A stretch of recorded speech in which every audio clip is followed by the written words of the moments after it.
Warning. Our YouTube channel and its videos may contain scenes, language, and content that may not be appropriate for all audiences. These videos include surveillance footage, undercover pursuit of suspects, actual police and rescue operations, and fearless confrontations. If you do not approve of the content, please do not watch our videos. If you wish to continue, we strongly advise that you proceed with caution. Viewers' discretion is advised.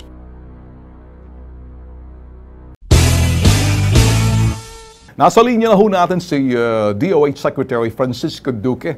Sir, magandang umaga po, sir. Hi, Ben. Kumusta? Long time no here. Magandang umaga sa iyo at mga tagapakinig mo. Okay, sir, live ho tayo sa PTV4 sa Radyo Pilipinas 738 and internet ho tayo, live stream sa website ho natin, nationwide, netwide, worldwide. Sir, you have an idea, sir, kung kailan ho ba naaprubahan ho itong dengue vaccine at Dengvaxia, sir, in your file now being the Secretary of Health? You have any particular date or months or year kung kailan naaprubahan ho to?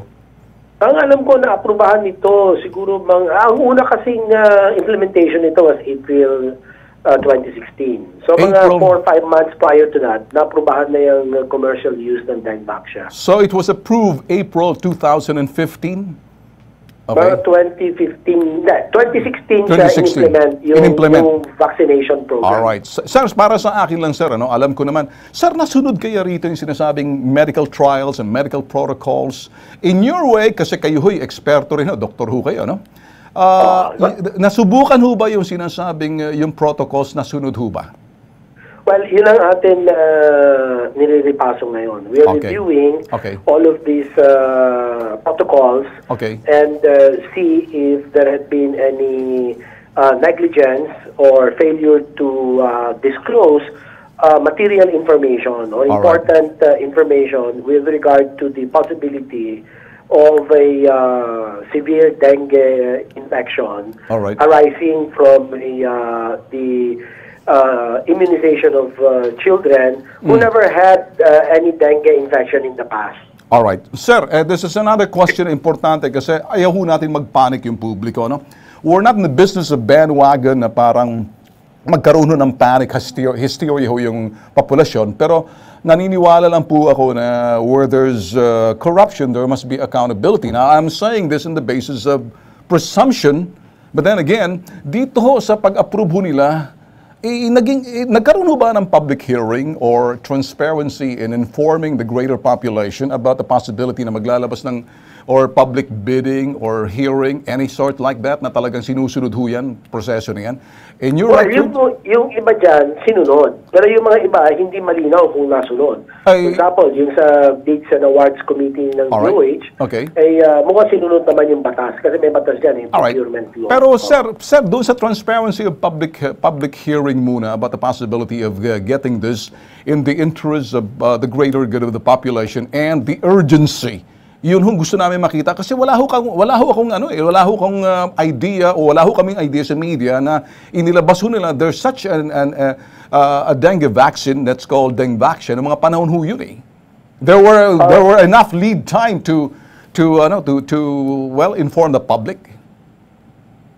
Well, yun ang ating kailangan tignan at dipasuhin. We need to review all the documents at akin nga pinakukuha ang lahat ng mga contracts para tignan natin kung ang mga parties pa that signed the contract have faithfully discharged their respective undertakings or responsibilities. Sir, ito mga words na gagamitin ko and you can simply say yes or no or do you feel that itong nangyaring transaction ito is an immoral transaction because there was no benefit of medical trials?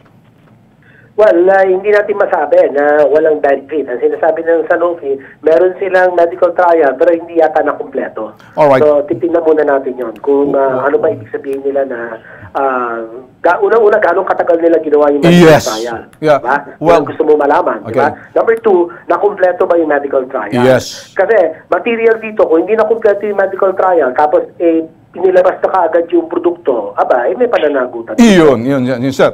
Well, it takes normally, sir, more than 2 years bago aprobahan hong isang medisina kung pumasa sa standard ho na medisina ho yan. Alam niyo ho yan, pagdating sa medical trial, dito ho, it only took them 4 months to implement it. Yeah, from the time it was approved for commercial use, para mga ilang buwan lang at saka ginamit kaagad. Okay. So, tingnan natin, pero yung mga nagpasya niyan, yung nagdaan administrasyon, dapat maintindihan din natin kung ano ba yung mga circumstances that led to the apparently alleged rushed implementation of this. So, silipin natin lahat yan, paring Ben. Okay. Kaya naman ho natin sinasabi ito rito, sir, para maibsan naman yung populasyon na yung pananagutan or accountability of those people behind it, whether it's above board or not, whether it's the presumption of regularity. Ang dami ho ng mga taong naniniwala ho sa departamento tulad ho ng Department of Health. Tulad ho sa inyo ho, kilala ko ho kayo, ano? But yung pag-iingat lang ho, kasi parang ang timing ho kasi, na inirelease ho nung yung malapit na, sabi nyo, April na ata ng election na April 2016, which is already parang pag-release ho yan ng pondo, malaking pera ho yan. So, a lot of people, sa ibang malilikot ang isip sa media, parang may corruption ho rito.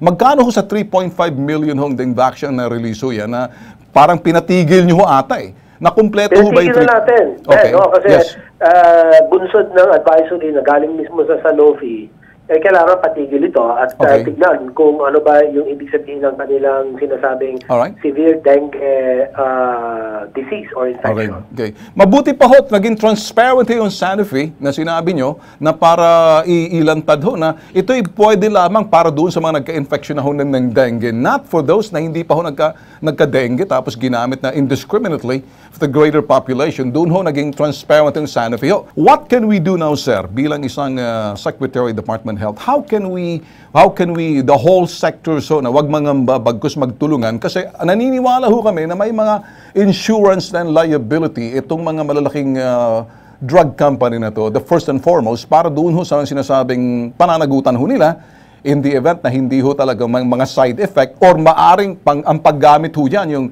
indiscriminate use of it, nasa sa atin ho. Pero ang Sanofi malinaw na para doon lang sa mga may dengue at hindi para doon sa hindi pa nagka-dengue. Anong take nyo ron?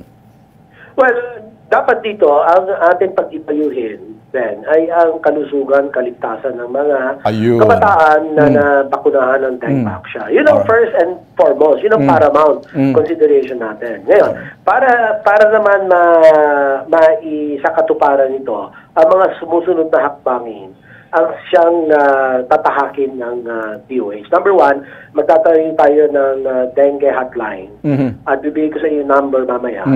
Tapos, number two, gagawa tayo ng enhanced surveillance. Alright. Ibig sabihin ay magkakaroon ng mandatory reporting ng mga hospitalization, ng mga batang nabigyan ng dengue vaccine. Regardless of their symptoms, kailangan natin malaman yan. Number three, ay kailangan magkaroon ng mandatory history taking on immunization lahat ng mga naturukan.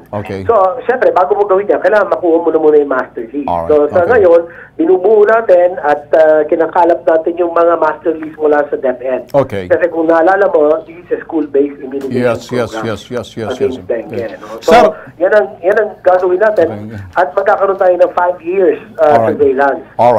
Magiging mapagmatchat tayo at for 5 years, babantayan natin ang estado ng lahat ng mga estudyante na bakunahan ng dengue. Sir, mabuti pa kayo. Alam nyo na agad, in proactive approach ninyo kung how to handle this, ano? Before it goes... Okay, sir. Kasi sir, bago ho nalagay si Secretary Garin, si Ona, nagkaroon ng problema rin ho dyan sa ACT RX Tri-Act na herbal-based vaccine na ginamit ho sa Palawan. Yun ho naging dahilan kung bakit parang nag-resign o pinag-leave ho muna si Secretary Ona, the former Secretary Ona, bago pinalit kay Garin. Pero ang pinalit ho pala sa ACT RX Tri-Act herbal-based vaccine for dengue and malaria, ito hong dengue vaccine na hindi ho, nawala ho sa radar screen ng media ho to eh. Kaya ako nagsasalita. Ngayon, tanong ko, sir, doon sa 3.5 billion ho, na-release ho ba lahat yan nung pinatigil nyo? Oo, bayad yan. Naku, bayad Sus Mariosep. Oo, matagal lang bayad. Hindi ko inabutan yan. Sus Mariosep. So meron pa ho dapat, sir, na kung hindi ho para masusundan pa sana to? Oo, at saka, alam mo, masasabi ko lang, kung may pananagutan, kung malinaw na may ebidensya tayo, na hindi nag-disclose o hindi naging forthright ang Sanofi, sabihin natin, we will demand for a full reimbursement of the payment made to them, ano? Okay. And in fact, pati yung mga stocks ng ibang mga bakuna, kung kinakailangan ibabalik natin. So, pag ibayuhin natin dito, unang-una, ang kaligtasan at kalusugan ng mga kabataan na naturukan ng dengue vaccine. Number two, ipoprotektahan natin ang interes ng gobyerno dahil ang interes ng gobyerno ay interes ng sambayan ng Pilipino. Ano hong mensahe ninyo para sa mga magulang ho, ng mga bata, sa mga nagpaturok ho nitong dengue vaccine? Ano hong comforting and soothing message man lang kayo ho bilang secretary ngayon? What can you say to the parents? Unang-una, ang Department of Health ay makakaasa kayo na nasa ibabaw ng issue patungkol sa dengue vaccine. At aming pong tugunan ng lahat ng inyong mga concerns o inyong pong mga katanungan, pangangamba. Ngunit ito lang po masasabi ko na ang bakunang ibinigay ay hindi naman nangangahulugan na masama para sa lahat ng naturukan. Ito po ay masama lamang batay sa sinasabi ng Sanofi Advisory doon sa mga bilang ng mga kabataan na hindi nagkaroon ng dengue infection noong nakalipas na panahon at naturukan ng dengue vaccine. Okay. Pero doon sa mga nagkaroon ng infection in the past at naturukan ng dengue vaccine ay patuloy naman na magbibigay ito ng proteksyon laban sa dengue infection. Ano? At pangalawa ho ay makakasiguro ho kayo na ang hotline ng Department of Health ay ipapaalam po namin sa inyo. In fact, ang number niyan is 711-1001 at saka 711-1002. Ayun, sir. With that, sir. Alright, sir. With that, sinlina ho ng sikat ng araw ng inyong paliwanag at pati ho yung sinasabi maibsan ng pangamba ho na mga naturukan ho niyan, mga magulang. Kami ho nagpapasalamat ho sa inyong paliwanag ho, ano? Nakatulong na bilang public service ho dito sa programang Bitag Live. Sa uulitin po ulit, sir. Maraming salamat po sa inyo. Maraming salamat, Ben, sa ngalan ng buong Department of Health.